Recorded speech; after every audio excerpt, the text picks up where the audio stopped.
Christmas. Let it snow, let it snow, let it snow. It's Rob and Liz, his morning crew on his radio. You know, we got a text last week, I think, from somebody that said they had already watched the Polar Express. Right. So people are starting to get in that kind of mood. I guess I'm not there yet.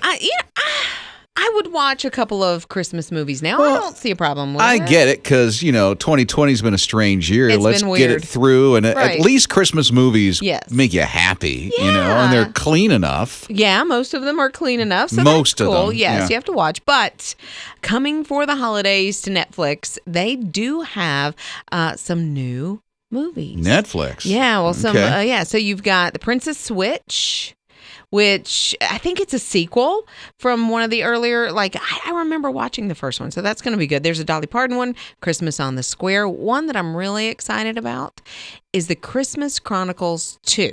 Did you see the Christmas Chronicles, the first one? I don't even recall that one. Okay, so it's Kurt Russell is the lead character. Okay. And he's a little rough around the edges, but I enjoyed it. It was fun.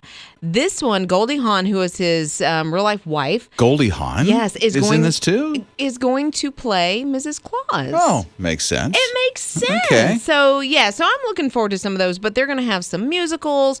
They're going to have a couple of those sequels. They're also, I'm so excited, Great British Baking Show Holidays. She's into the baking, if you didn't know that already. Yeah, but the Great British Baking Show is just the best. And then when they do holidays, because, they make things like Yorkshire pudding, which I have no idea. I've never tried it before, but Yorkshire pudding, and they all talk like that, and it's great. Are you going to make some of that during Liz's Ugly Bakery? I might. I've wanted to do for you guys an English tea at some point. Really? Yeah, and have crumpets and biscuits and tea, like English tea. I went Cockney all of a sudden. But anyway, I like it. So she does, yeah. I'm really looking for. There's a new episode of the Great British Baking Show that's on today.